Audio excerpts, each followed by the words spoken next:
Meron na naman tayong update para dito sa Suzuki Motorcycles. So nasa harapan natin itong Suzuki Smash 115 Carb Type. So ito yung mga 2023 version na Carb Type and meron tong dalawang variant, yung naka-mags and naka-spoke wheel. So alam naman natin kung gaano ka-reliable itong Suzuki Smash 115. Dahil bukod sa affordable ang price nito, ay talagang maasahan natin araw-araw. At talagang matagal na rin itong motorsiklo na to sa merkado. At ang siguradong nagustuhan ng mga Pinoy dito ay matipid kumonsumo ng gasolina na kayang umabot ng 45 to 47 km per liter. At bukod sa matipid kumonsumo ng gasolina ay talagang may bubuga rin naman ito sa pormahan niya.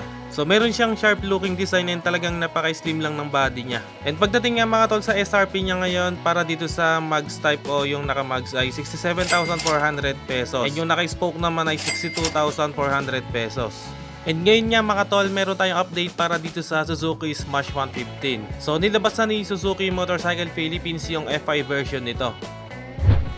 So ito na nga mga tol yung bagong itsura ng Smash 115 FI. So available din siya in two variants, yung naka-spoke wheel and yung naka-mags wheel.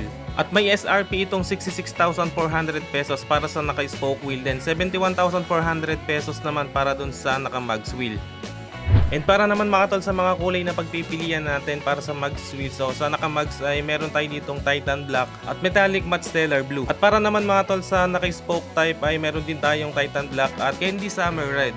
So bukod sa fuel injection na yung makina niya, makikita rin talaga natin dito na binago na ni Suzuki yung itsura niya, lalo na dito sa front design. Mas naging sporty looking ito and talagang andun pa rin yung pagka-aggressive ng front design niya. And yun nga mga tol, pagdating sa makina niya ay ganun pa rin na 113cc pa rin, 4-stroke, single overhead cam, single cylinder, 2-valve, fuel injected engine. Meron naman itong max power output na 9.2 horsepower at 7,500 RPM at max torque na 9.10 Nm at 6,500 RPM. At mas gumanda na rin mga tol yung fuel consumption nito, kaya nitong umabot ng 68 km per liter. And other features mga tol dito sa meter panel niya, nire-design din ni Suzuki. Very stylish and very visible din talaga. And dito natin makikita yung gear position niya, speedometer, odometer, fuel gauge, turn signal lights indicator, check engine light indicator at yung high beam indicator niya. At dito naman sa underseat compartment niya, meron tayo ditong 7.6 liters capacity. So dito natin pwedeng ilagay yung mga small things natin like wallet, mga papeles ng motorsiklo natin, etc.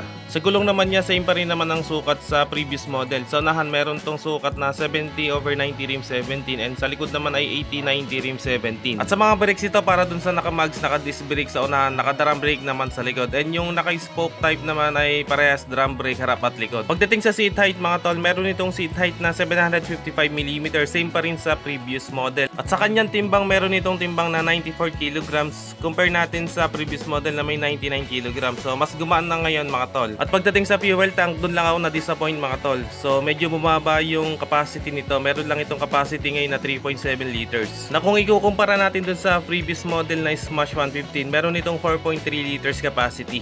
So yun mga tol, ang bagong Suzuki Smash 115 Fi. Kaya sa mga nagbabalak maglabas itong bagong Suzuki Smash 115 Fi, punta lang kayo sa malapit na dealership ng Suzuki sa inyo. So abang-abang lang tayo mga tol, gagawa natin to ng walk around review. So hanggang dito na lang muna. Kung nagustuhan mo tong video na to, huwag kalimutang mag-subscribe at paki-on na rin ang notification bell para ma-notify ka pag may bago tayong upload. So meron din tayong Facebook page, paki-like and follow na rin. Maraming salamat mga tol. Always ride safe and God bless.